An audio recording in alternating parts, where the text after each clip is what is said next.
Hello. Hello? Halli, hallo. That's very Is that your German. Yeah, I was gonna say that. Is your German coming out? Wait until my Puerto Rican comes out. Now that I'm willing to how does that sound? How's your Puerto Spanish, Rican? by the way? Hola. My Spanish, not very good. Okay, Should be better. But that's I'm what gonna they blame it on Miss Shakalak, who was my Spanish teacher in middle school in California, and she hated me and I hated her, and she messed up Spanish for me because I left my Spanish class and signed up for calligraphy. Plot twist, guess who taught calligraphy? Miss Shakalak. I thought you said Miss Shakira, and I was No. like, "Yeah, her hips don't lie." Mhm. Mhm, Well, that mhm. woman was too old to have hips, but yeah, I did not like her.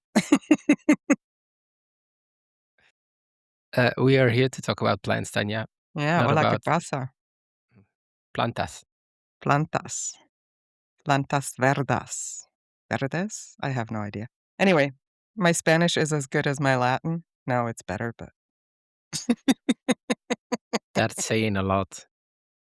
alright, So what do we got today? we're gonna make it a rule on prop culture. Every time there's a Latin name to pronounce, Tanya needs to pronounce it Hmm. because it's funny.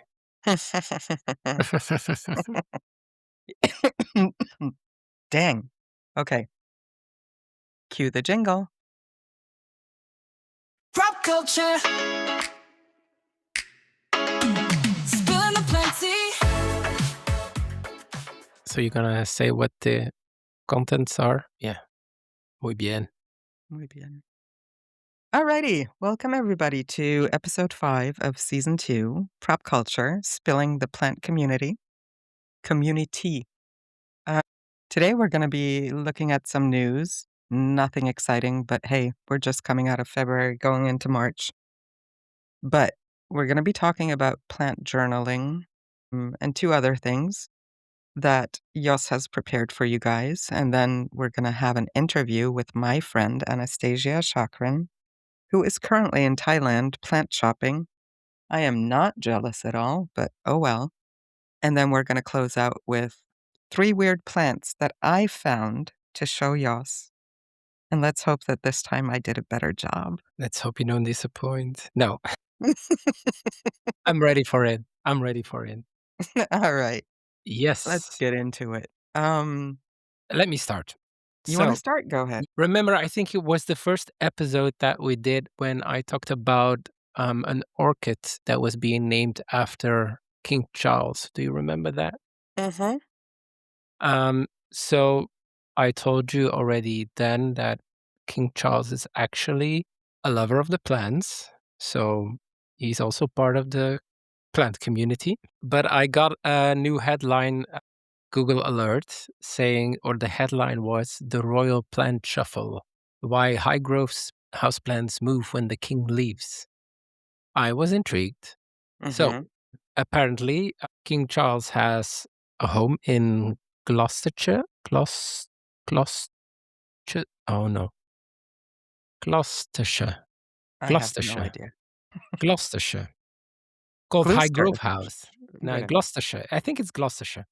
In Highgrove House, it is. I'm not gonna say a cottage because it's huge, but he has it. I think it already since the 80s, and it's like a really lovely cottage with beautiful gardens, a beautiful interior, and he often visits that. I think it's in between when he has other important tasks to do. But every time he leaves the estates, certain of his plants are physically removed from the living quarters. So the person or one of the persons who works there was interviewed and they were asked what kind of favorite houseplants the king has. And he says it's mainly geranium and pelargonium that are the favorites of King Charles. So the moment he leaves the estate, these plants are removed from the plants they are shown in and they get removed to the glass house where they are being maintained, being cared for until the king goes back and they get put back in their specific living quarters or rooms where they are displayed for the king. Um, so according to Jack Stokes, they are put in the greenhouse for optimal care because it provides the precise light, temperature, and humidity levels that the plants need to thrive. And then, when the king visits the cottage, the plants are treated like temporary decor. They are brought in to be enjoyed by the king while he is there and then returned to their spa to recover and stay healthy the rest of the time. Apparently, King Charles is quite a perfectionist when it comes to a lot of things in his life and also the horticulture or the plants that he has. The gardens are being kept at pristine states, so that also means the indoor plants need to be in perfect condition when the king visits. Did you know that? I did not. That's very luxurious. I'm gonna have to talk to my partner because 'cause I'm going home in 2.5 weeks, and I'm gonna have to have him move plants around for me. I do think, like, it's not the same at all, but, like, to some extent, some of us plant collectors also do that, but then mainly, like, when it comes to seasonal changes, like, in winter, we would move our plants to, like, a room where we could control things better, have more light, better humidity, and then during spring and summer, we can put them more on display in the house. I'm not saying everybody does, but, Well, like, and then sometimes I move them because they have pests, right? that's not the same. I'm just saying. Yeah, but that sounds very, that would be like my dream. But do you sometimes do that? Because I know you have at your home, you have like a separate room for your plants, but like would you like pick out one that's growing like very well that has beautiful leaves on a space inside your house just for display? Would you do that? I have done that, but usually it's more about moving plants to a space where they have optimal conditions because my living room is very, very dark and I have nowhere where I could sensibly install a grow light or something. So I have very few plants in my main. We have an open plan house. So, like, the only place where I can really keep plants nicely is in the kitchen. And so, half of my kitchen, I don't have cupboards, I only have shelves in my kitchen. So, like, the top shelf all around is for plants. And yeah, I usually have my prettiest plants there, if it makes sense regarding their care. But yeah, definitely. And then when they start struggling because the light isn't optimal or something, then I'll swap them out and give them the royal treatment in my queendom, which Voila. is my plant room. We are just like the kings in the world. Absolutely. I just don't have anybody to do it for me. Yet. No, but like would you want to? That's part of collecting plants is taking care of them. I wouldn't mind someone cleaning up after me, like when I have a big shower day for the plants or something. Like my bathroom will look like crap and I have to clean it and, make sure nothing goes down the drain in the bathtub and the floor will look horrible because my plants are dripping all over the place and I'm stepping through soil, and I'd love to have somebody clean up after me, yeah. Tanya, that's why you have children. The most she will do is water my plant, which she is doing right now while I'm gone, but yeah. You need to raise them with I had to do some house chores when I was growing up. I had to Yeah. mow the grass and trim the trees and Well, see, I need some royalty in my house, so I'm giving her the princess treatment. yeah, that's for sure. Ah, okay. Anything else from the king? No, that's it. That's it? Okay. Would you like to work there? Would I like to work there? I saw some pictures of the estate. It is absolutely gorgeous. Um, so in that sense, yes, but I would not like to work for someone who's being described as a perfectionist or like a microcontroller. Maybe I can just make that broader, like I do not want to work for somebody. so, so in that case, probably no. Somebody who tells me what to do, I think. mm, Yeah, and Especially if it's plus the I think king and plants. there's like protocol and then you need to bow and then I said, "Oh, that's not for me." I would like No. unless the king would be like, "Here we are just peers and talk to me like a normal person," then maybe. But if he would like if everything would needs to be like according to protocol and bowing and courtesy, like, no, no, thank you. Yeah, I think you wouldn't be able to get around that. And then on the other hand, like, Perfectionism and plants, to me, that doesn't go hand in hand. But anyway, we're going off on a tangent. What do we have next? You tell me? All right. So it's not so much news, but I think it's an interesting question to pose in 2026. I was in one of the German Facebook groups, plant groups, and somebody asked that she had this idea of creating like a plant journal where you could take a photo, stick it into your album, and note down things like anything from name and source and when you last watered it or when you last fertilized it, um, documenting mother plants, etc. And she was kind of like trying to gauge the market or the potential for an idea like that. And some people said they love the idea, but they probably wouldn't follow through because of the need of having to print the photo, even if it was like on one of those label printers that you can get where you can print straight off your phone. Or they would start it, they wouldn't finish it. Some people outright said, "Why would I buy that when I can have an app?" Mhm. So I was wondering, how do you document? And I know you love data. How do you document your plants? Huh. I love data, Which but is I different for you because you have a nursery, right? yeah, like, I would never wait. So, but, like, documenting which plans you have or the care, because to me, those are 2 very different Well, I questions. guess these more casual collectors, they probably don't have that many plants and a huge variety in terms of Mhm. genera, etc. So maybe to someone with 25 plants and that already being a number where they're like, "Wow, I have 25 plants." So I think maybe to them that would be different than to someone like you Mhm. who had 5,000 plus plants. Yeah, I know there's a lot of apps already that provide a service like that where you can just list the plans you have, but I think a lot of them either rely on only showing, like, the house plants that you can find in big box stores and not collector's plants. Again, I think it has been 4 or 5 years since I saw an app like that, so I don't know how it advanced until now.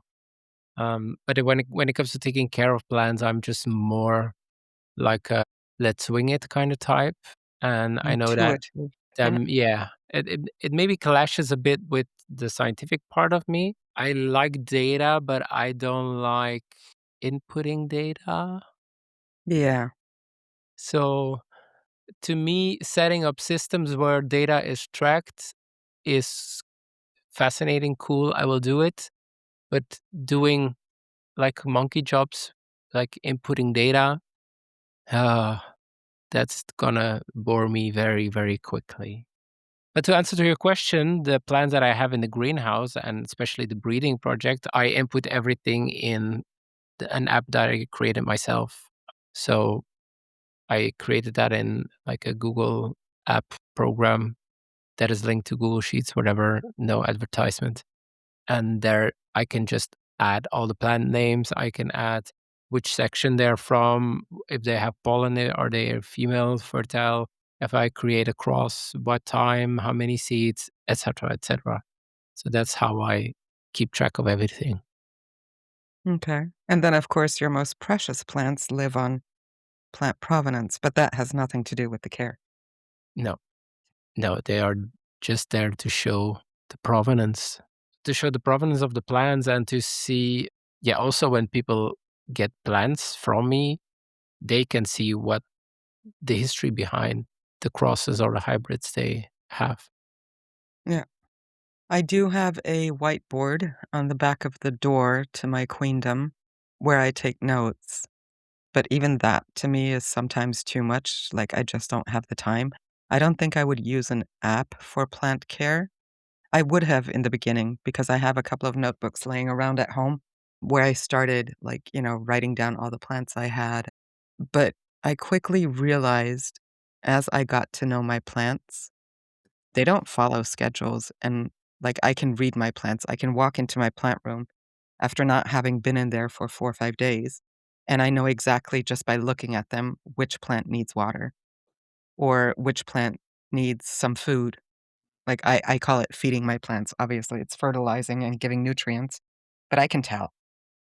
And, so I wouldn't say my plant care is so much about a routine that could be documented. It's more about really living with my plants and, touching them, lifting them, having a look at the roots. Like, all my plants, most of them are in clear pots for that reason, and just, like, checking the new growth. Based on how the new growth comes in, I know when to give it some extra TLC. But I thought it was cute because I know a lot of people love journaling, and I can see where people, after a long day at work, whatever, they come home and check in on their plants, and then they chill on the couch and take out their plant journal and start writing, and I get that. Like, I write everything down. If you were to see my desk right now, there's, like, a huge binder with paper where I've, like, drawn tables, and there's another notebook next to me, and then there's a notepad with quickly to-do items, and I'm very tactile in that, but for plant care, it wouldn't be for me. Same. Yeah. So, I wish that person all the best if she decides to bring that out. I think it would have to be very whimsical. But Interesting thought. just to be clear, we're talking about like a physical A book. physical book where you stick a photo of your plant into it. Like, you print it, you put the photo in the book, and there's, I like, think different note sections. I think there will always be a market for those kind of things. Oh, yeah. You know what would be my dream and where I would actually, like, do that? If we could get something like Siri or Alexa to actually interact with us like we're talking to another human being, and it just follows me throughout the house, and I say, "Siri, please log that I gave my Anthurium dark mama fertilizer today." And that's all I would have to say, and blurp, it would automatically propagate that data into something. And then next time I come back to that plant, I could say, "Hey Siri, when was the last time I fertilized my Anthurium dark mama?" And she would just answer. That would be my perfect plant Okay. assistant. But am I the only one who just sticks? Whoops! Yeah. Shut up, There's Siri. your Siri. Hi Ah. Siri.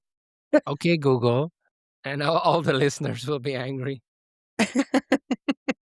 Sorry about that. What I was saying, am I the only one who just goes with the weekly schedule? Like I always water on Friday.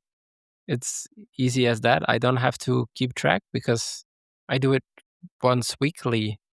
And then when it comes to fertilizer, I like in summer I also do it weekly. Huh, interesting. Yeah, to me it's not that I don't have to keep track. The plants I'm all like seem I to said, like a weekly routine. well, I have a plant care day, which is usually Friday or Saturday, depending on what we have planned for the weekend. But, like, I won't do everything to all my plants at the same time because it doesn't make sense.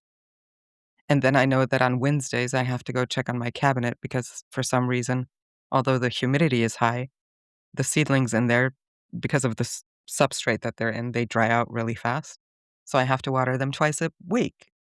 But yeah, I guess that's somewhat of a schedule. Yeah, I think generally if you keep plants in the same space and they are all tropical plants that you can synchronize them. You know That's what? my experience. You know what? I was just thinking, I why would I want to write down when I repotted a plant? That's like so hanging on to the past. I'm more concerned about my plant's future. So when I see it needs a repot, I'm going to do it regardless of when I last did it. Now that's philosophical. You're philosophical. I am. All right, let's go on to the next. I have one more item on the news, and this is not an advertisement, but to the listeners who are from Europe, which I think is most of you, in the plant collectors community have probably heard of an event called My Botanica. Actually, I thought that these plant markets, so to anybody listening outside of Europe or yeah, is not in the plant collecting community. So My Botanica is a big plant sales market organized, or at least the roots are in Germany. It's in the plant collectors community. It's a yeah a known name. I think everybody who's in the plant collectors community knows that name. So I thought Maybe you know differently, Tanya, but I thought that already was being organized for like 10 years or more. But actually, from my research, the first one was only 2 years ago. Only 2 years ago. Yeah, maybe I'm wrong, but that's what I found. Wow, they would have no, come on. I thought they started right after the pandemic. Maybe they had a different name, but it's what I can find online, and yeah. Hmm, interesting. I'm not So sure. I've never been to one, I've always wanted to yeah, go, but they've always, like, clashed with business trips and other travel arrangements, so I could never make it. I've always wanted to go to Hum same. because that seems to be, like, the OG. So please prove us wrong. Maybe I have wrong information, but that's at least that's what I found. The reason I put this in the news is because the first one in Ham is coming up in less than a month, in starting of April. And also, I will be attending the market in Nieuwegein in the Netherlands. Used to be Houten last year. They moved to Nieuwegein. Um, so yeah, I will be attending my first My Botanica as a seller. So You're that's quite diving straight exciting. in. Diving straight in. I was planning to give like a full overview of the history of My Botanica and where they started, and then I found that it's only been 2 years, so it's not that much. Well, they started in Hamm, Germany. That's the first location, again, from what I have found in 2024. And now this year they have one in Hamm. They have one in Ulm, that's in the Ulm. Ulm, Ulm. That's in southern Germany, close to Austria, if that's correct. Yeah, pretty yeah, Yeah. close is relative. And then the one in Nieuwegein in the Netherlands, and That also is this April 18th, right? yes, and then they have a new one in Poland, in I'm gonna pronounce this wrong, Bytom in Poland, so yeah, When the is that first gonna be? market. The one in Bytom is the 5th of September, and then they have another one in September in Hamm and another one in Ulm in October, so they have oh, no, they have, yeah, 2 in Hamm and 2 in Ulm. Maybe I'll go to the one in Poland for horticult, because I think I'll still be in Europe. Because then in September, I'm going to Miami to the IAS show. Mhm. Interesting. Okay. But we'll share the link for the one that you will be attending in April, April 18th. Unfortunately, I can't make it because I'm celebrating my son's birthday, but yeah, should be interesting. Come to meet me as a this famous podcast hoster and plant influencer that I am. And Anthurium breeder and co-founder of Horticult, mastermind behind Plant Yeah, Providence. Okay, yeah. that's enough.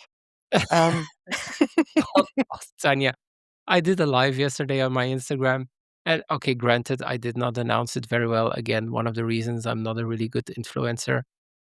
I had about 10 people at the same time watching me during the hour that I was it was not the 10 same people, like, over that hour, it was about 100 people, but still, that says enough about my influence in the plant community.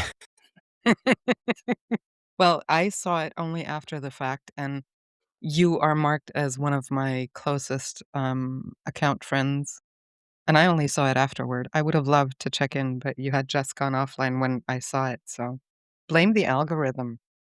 Blame the algorithm.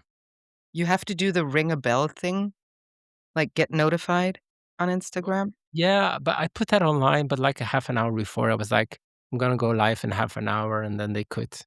Yeah. No, But I need no, to do it a few days before. I know. I would have loved to watch. Well, I love seeing you I'll in do one action. again. Okay, okay. Alrighty. It's time for So the what's up interview. next? Ooh, we're going to Thailand, at least Oh, digitally. I wanna go to Thailand. Me too. So there's a show in Bangkok going on right now, and my good friend, Anastasia Shokhrin, she hasn't been a part of my life for very long, but in the short couple of weeks that we've known each other, she's a wonderful human being, is what I'm trying to get at. Like, sometimes heaven sends you friends at the right time who know how to say the right thing, who are open to who you are 100%. and what you stand for, and it's just like a match made in heaven. So I kind of jokingly asked her if she would come on the podcast while she's traveling to Thailand, and she immediately said yes, and I'm like, "Okay, we're doing that."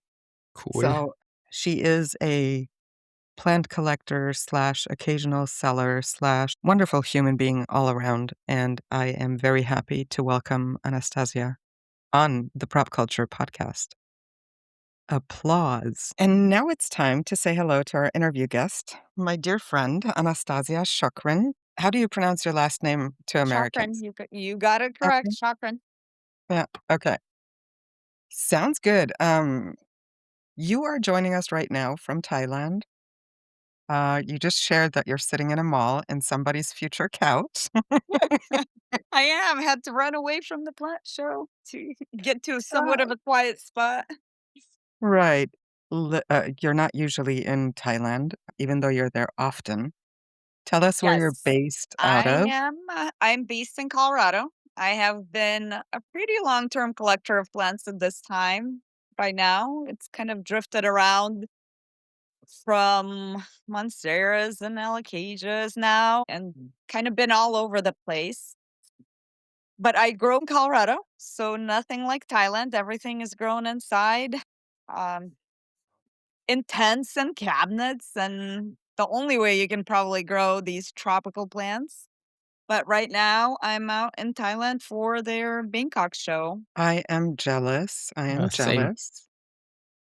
And I saw that you already went to some plant markets earlier this week. Is there like a huge difference between plant markets and plant shows in Thailand? Yes. So they have, from what I understand, they have had always a plant market that takes place in a specific location. It's called Chatuchak.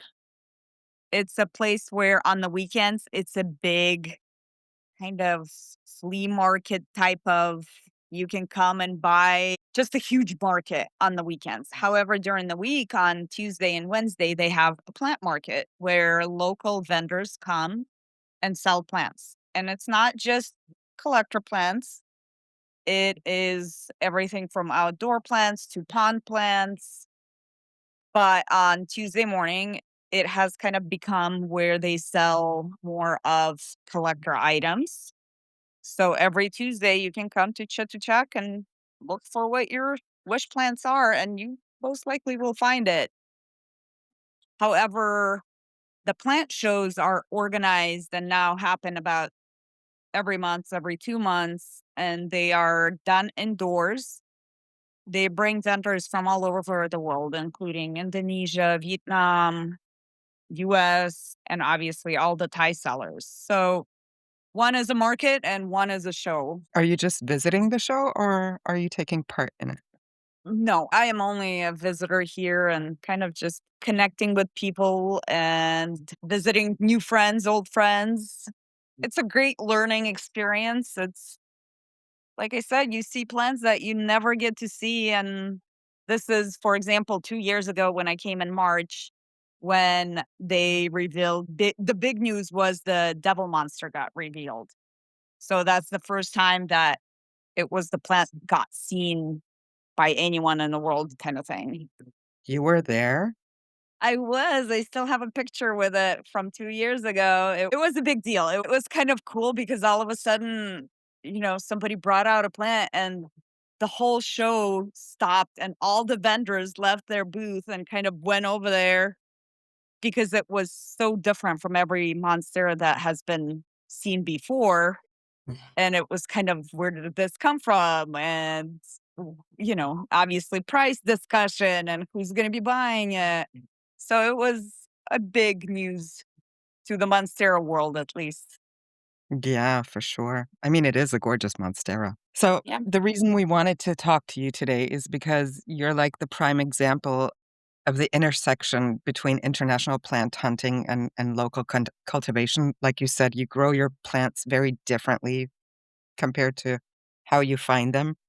Would you say that you buy most of your plants when you're overseas or just like the special ones? Now I do. I think I have kind of shifted from being US based buyer. Like I said, the first time I came here was 2020 March of 2024, and since then I've come about 3 times a year. So I come March show, June show, and December show, or November, end of November. So because I know that I will be here, it kind of only makes sense to do most of my purchasing here. It gives me a chance. It's not just the price point difference. It gives me the chance to truly pick my specimens. It gives me a chance to see. You get much more selection here than you ever would in US, obviously. And there's risk associated with importing plants and acclimating plants. And the price point of US market and Thailand market, which a lot of our plants getting imported from into US, has really shifted. It's no longer the way it used to be. The gap used to be huge, and now I can tell you that there are plants here more expensive than US, which might sound crazy, but that's how it is. Like, if we start touching on the whole tissue culture aspects of it, that's where it really has shifted all these markets to different. Okay, it's no longer as predictable as it used to be. So yeah, Mhm. to answer to circle back to the question you asked, me buying in US has been very minimal compared to what I buy in Thailand. Okay. Which brings me to the next question, and it's kind of similar, but, for those that have never been to Thailand, which includes myself, I don't know, have you been, Jos? No, I only have been outside of Europe once, which was to New York, so Okay, no plants in New York.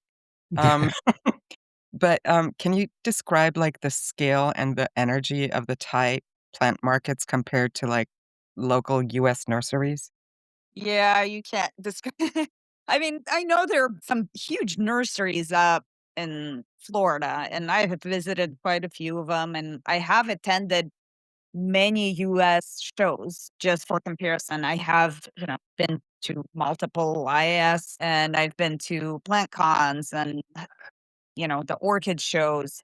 None of them compare, obviously, to what you see here because, like I said, these shows bring all there's a Chinese seller here, there's Vietnam selling here, there's Indonesia. So it doesn't even compare. It's kind of like a very minimal selection in US to what you see here. I'm trying to wrap my head around how Chinese or Indonesian sellers get their plants to the Um, Thai you want me to market. to put it simply, they put it in a luggage and just come because so from I don't know Okay. legally how legal it is, but I think from what I see, Thailand doesn't have strict importing rules when it comes to plants and agriculture in general. Especially Indonesians, it's kind of funny because those booths, you can watch them and they bring their huge roller suitcases and literally just open it and start selling right from their luggages. Like they lay it out on the tables, but it's not as stringent as we're used to seeing it, at least in US. And I know Europe, some of the countries in Europe are even worse because they have to protect and because they grow indoors. I think Australia is Australia, pretty so stringent actually too. I got I I to think remember. speak to, Sean was here a couple shows ago as a guest, and I guess you cannot import into Australia almost at all. So they're not even stringent, like, Yeah. it's bad. And obviously the plant collectors struggle because you really cannot obtain these plants that you see everywhere else. But yeah, it's China, everyone, they kind of just put them in the luggage and bring it over. Which obviously brings us to the next question, like, when you bring back your plants, and I'm Yes. gonna assume you do it legally, like, what's the hardest part? Getting it out of Thailand or into the Um, US? Getting it out of Thailand is easy. They have it all figured out. They've been doing it for a very long time. There's a phyto process. They have tons of brokers. Their packaging, it's phenomenal at this point. The way they can package plants and the size of the plants, I kid you not. I have once for the fun of it imported a monstera that is as big as me. Like it was literally a full box monstera. They have a capability to ship almost any plant. All jokes aside, like, they can ship plant of any size. However, bringing things to US, we have USDA, and they do check, and I think people have heard good stories, bad stories. I have not, up to this point, had an issue. It really depends who you use and how good they are. So your plants don't travel You with you don't when you go home? ever I don't break law. I'm a pretty law-obedient citizen, and I travel a lot, and if you break those rules, it can haunt you for a long time to come, so it's not even worth it. I will not bring anything even as small as a corm from an alocasia. Just everything gets imported. So the logistics of it, will is Yeah, there, like, somebody at the plant show where there's a you few just ways drop to the go. plants that Yes, you they're bought just and they take brokers care of it? that will take your plants and you give it to them and they will clean because they have to clean the roots and the process is the same for everyone. You have to remove all the soil or substrate from it, except moss or if it's non-organic matter, basically. And then they package it. They go through the phyto, they package it usually in moss and ship them in big boxes. Obviously, most of them go through on the airplanes. It's gets to US, it hits USDA usually, and some people have brokers that will take care and clear the customs, and you get your plants in US. And as crazy it gets shipped on Friday from Thailand, and by usually Monday or Tuesday, it's in the US already. Yeah. Wow, that's crazy. So when they get to the US, tell us a Um, little bit and about your acclimatization protocol, because yeah, they Colorado is do. very It's a different from process. You Thailand. lose some, you win some. Um, we've all lost the plants, but here's the thing: we've all lost the plants, even in your own home. You cut it, you propagate it, you move it from one substrate to another, and you lose the plant. So it happens. I always say you don't get attached until the plant is acclimated. Don't love your plant too much, where you can lose it. It's like Oh, I love it's a that. best not That's to be good attached to it. You can advice. love it, but don't it's not your plant until it's acclimated in US, in my eyes. I usually bring them in from, they get imported. There's a few areas that they can get imported into in US. I usually ship they go through Miami, even though it might not seem like a logical place, but they go to Miami and then get shipped overnight to Colorado. I bring them in, and it's a time-consuming process that you have to pull everything up because everything is shipped flat, if you can imagine. So, in US, nobody ship plants flat, but if you ever bought plants from Ecuador importers, for example, or any other importers, all the plants are flat somehow. You get them out, you usually stick them in any media that you think will work. Some plants, like, for example, my monsteras go straight into perlite only, very chunky perlite. My alocasias and philodendrons go into a mix of sphagnum moss and perlite. And obviously, the best thing you can do is put it into high humidity. I personally have grow tents in my house, and or tubs work great. And then you say a little plant prayer and let them be Mhm. for a couple weeks because that 2-week mark when they start pushing the roots is probably the most crucial one. So they can look great when you import them, but then all of a sudden, 2 weeks later, you don't have the same plant. Anybody who's imported, Yeah, we've I all bet. been there. It's crazy how actually, you're right, that 2nd week in my home is Yeah, usually because when I if feel I like run a into plant issues, has that's that when. residual Like, energy I'll be that kinda so happy holds it about. at 2-week mark, so it either has to push out that new root system and start feeding itself, or it just kinda takes the turn for the worse, That's really. when high humidity is your friend, like, pushing Yes, that you're high absolutely humidity will correct, get you and those that aerial old root roots and system is you rarely see growth from that root system. It's all about those new roots that you're dead on. Let me go back in my notes. Foliage fancies is Yes. basically what you're known as in the plant community, and if my research is correct, you specialize in local Colorado-grown rarities like the Monstera Lechleriana aurea. How does the quality of a plant grown locally or backslash has been acclimated properly compared to something that has I just think arrived it from an makes international it makes shipment? it easier and more predictable. I do try to acclimate a lot of my plants that I personally grow to lower humidity because humidity here, it's kind of same as in Florida, for example. It's feels like it's at 100%. I'm sure it's not, but it feels like it's up there. So they grow in a consistent environment and these plants are used to it. In Colorado, our ambient humidity can go down to 20%. It's almost non-existent, especially in the winters when you have your houses that the furnaces kick in and they push that dry air. Plants like this suffer. So I think when you grow them out, you really grow. There's a whole process to acclimate plants to somewhat of a lower humidity. And yeah, some plants will never acclimate, right? You cannot acclimate a variegated alocasia to, or at least majority of those alocasias, you can't acclimate them to 20%. But you definitely can take some green monsteras from here that are unique and are beautiful, and you can still enjoy them in ambient humidity in Colorado. So it's still a process, and I feel like being able to see plants here and bring them to US or specifically Colorado, I feel like I kind of get to pick and choose based on my own taste. I'm one of those growers, and I do sell occasionally.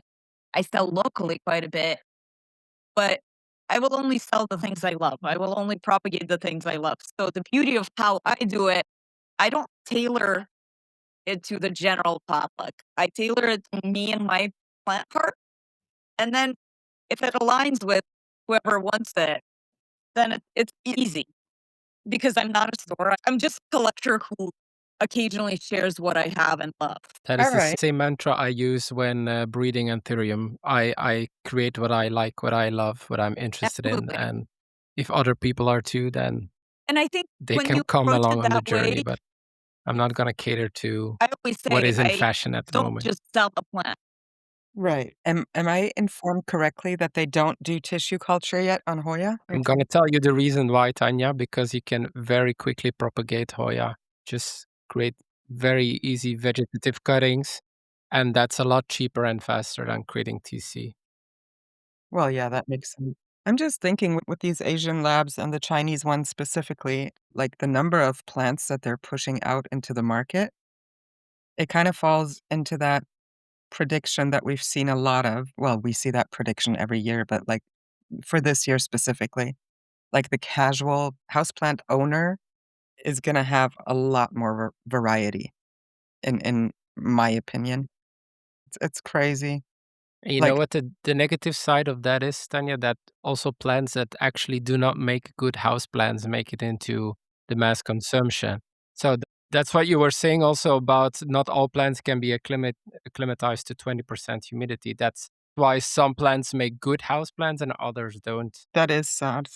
I'm in a lot of German groups, and, when the Monstera obliqua Peru hit the broader market, as you say, big box stores, they were selling, like, full, huge, like, 4-inch pots with several plants in them, and they were dirt cheap. I don't know.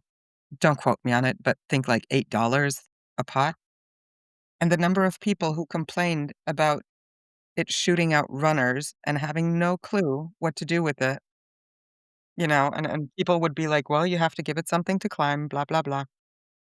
Like, they don't understand it. They just don't. And then they have these leggy plants. They decide for themselves, "This is not gonna grow how I wanted it to grow," because they can't read the plant, right? And I'm talking, like, really basic not basic people, but people who would be better off with basic plants. I mean, just look at us humans, right? I can be outside all day, every day in the Czech Republic in blaring hot sun. It won't bother me. But as soon as I go south to the south of France or something, I will burn up in 30 minutes.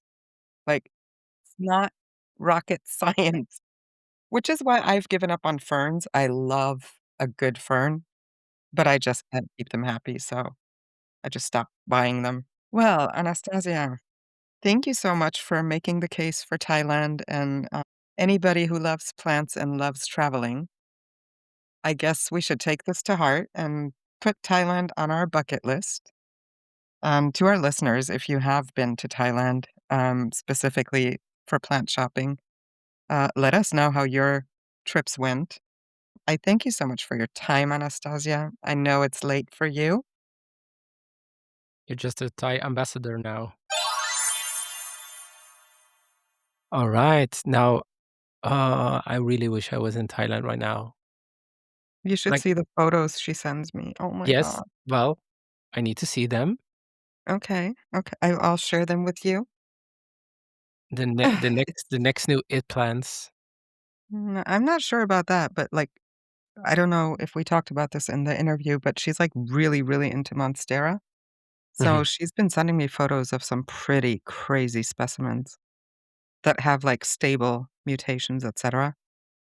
Yeah. I'll share them with you. I wanna see more, Monstera hybrids. Like the Magic 8 Ball, it has been renamed, but, like, did you see that one? No, It's like a cross between Deliciosa and Adansonii, and it's gorgeous. It's gorgeous. that It's already works? yeah, it's already been, like, a year and a half, but they recently brought it into Europe and renamed it, gave it a cultivar name. I don't know the name, but Nice. that's really I'm gonna send you, it's really cool. It's really, really cool. It has, like, the fenestration of Adansonii, but, like, around the round leaf shape of Deliciosa. Ooh, nice. Yeah. Okay. So what's up next? I think you're gonna show me some plants. Ooh, I'm excited. I'm not sure about the order that we have them in. Let me check right quick. So I'm gonna start off with a banger. The first one we're looking at is Nepenthes clipeata. Did you Anya, Tell me what you're your seeing. Tell your me what you're seeing. childish obsession with phallic plants. I've been away from home for months. Honestly, sorry to disappoint. Sorry to not go in onto this banter. This looks like your average Nepenthes. No, it does not. Yes, it does. It looks like your average Nepenthes. Okay, it's a bit more purpley, and it looks the picture you're showing me is really phallic. Like even the red stains on the shaft of the Nepenthes You called it a inflorescence. shaft. The shaft of the Nepenthes inflorescence looks promiscuous. Mhm. I'm disappointed, Tanya. Oh, come on. I get what you're trying to do, and it's not working. I'm a grown man. I've seen enough penises in my life to not be gigglish and childish about this. It's not weird to me. Sorry, I'm It's not disappointed weird. Like, as a plant, like, why would you grow like that? because it opens and then the flies fall into it. That's the point of Nepenthes. Oh my god, I'm afraid I'm gonna get a real low score on this. Yes, I give it a one. Oh my god. Okay, but I will share this about the plant. It's an absolutely unique and fascinating species from Kalimantan on the island of Borneo.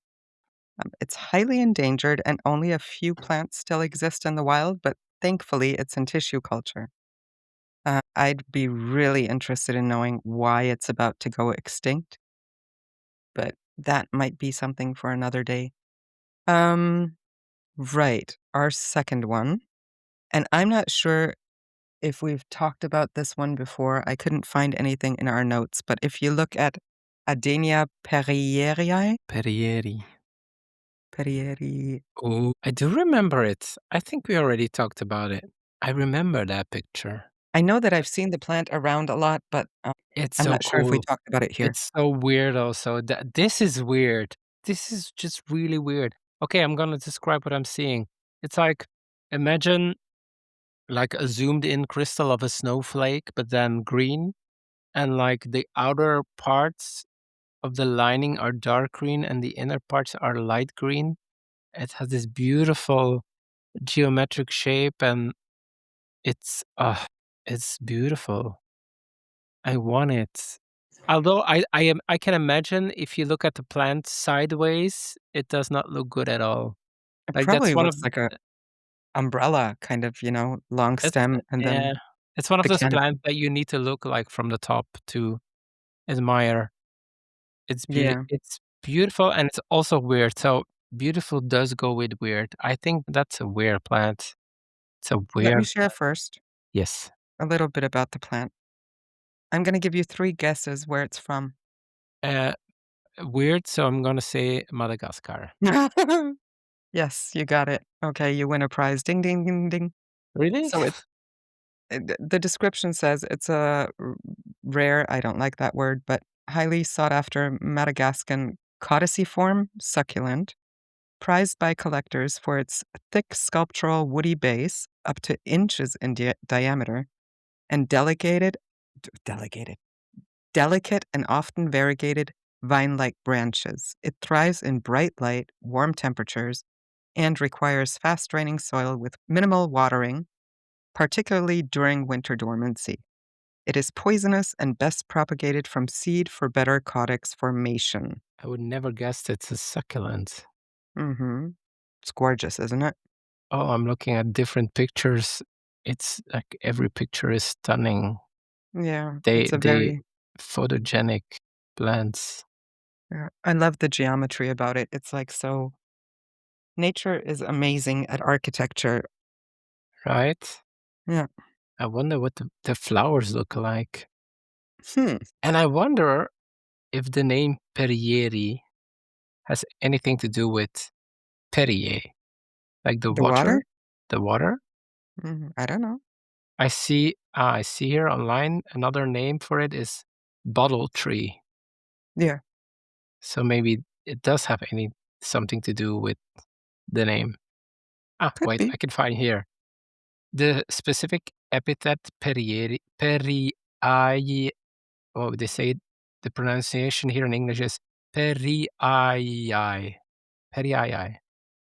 Honors Joseph Mary Henry Alfred Perrier de la Bathy, a French botanist who specialized in the plants of Madagascar. That's a name. Joseph Mary Henry Alfred Perrier de la Bathy.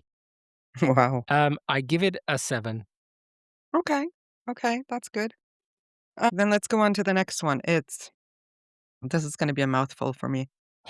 Calceolaria.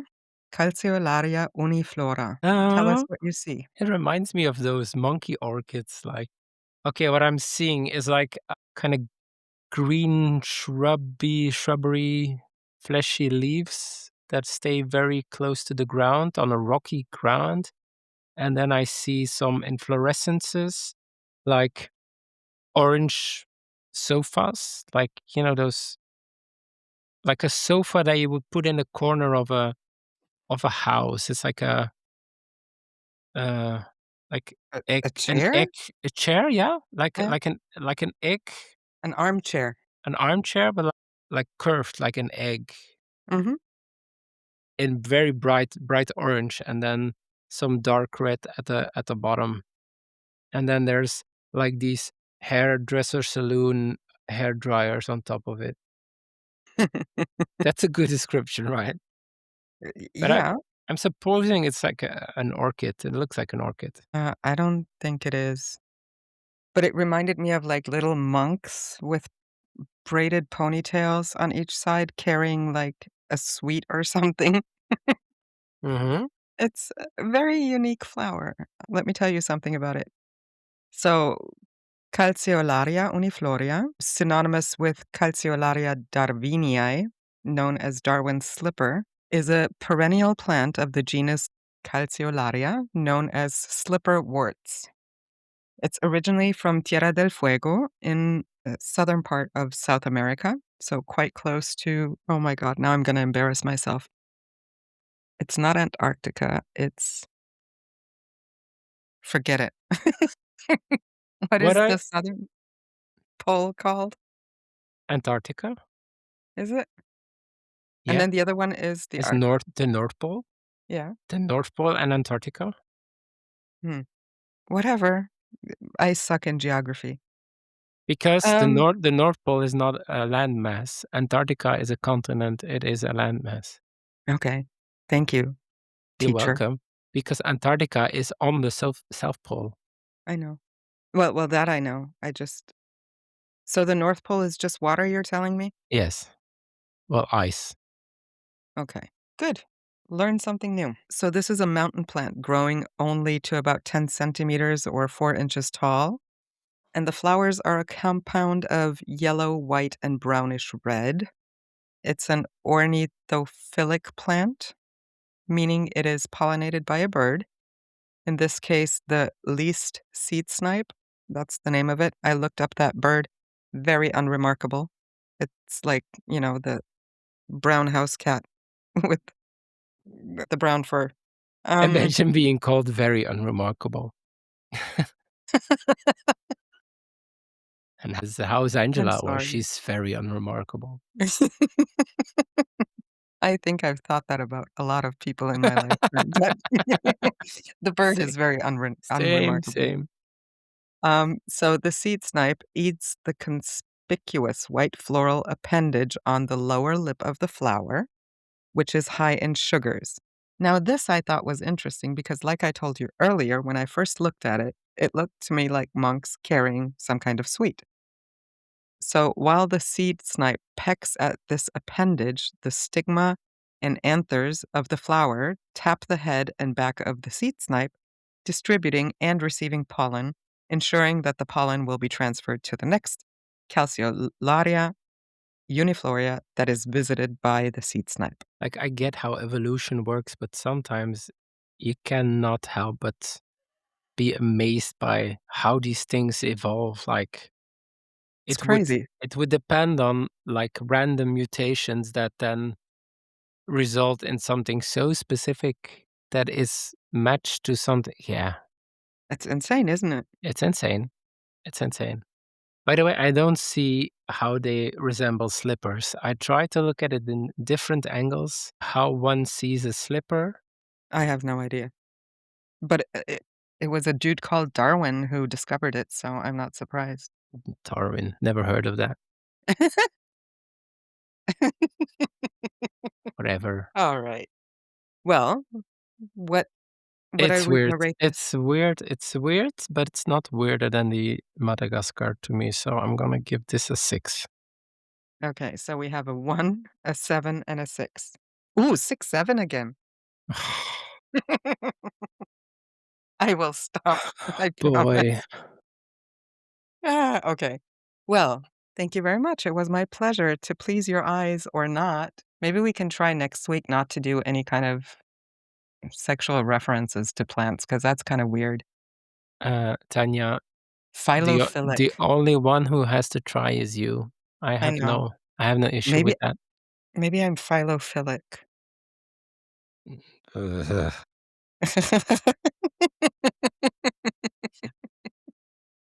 Whatever that means. All Ugh. right.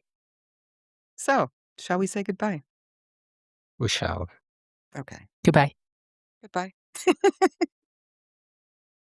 Bye bye. Ciao. Ciao. Pop culture.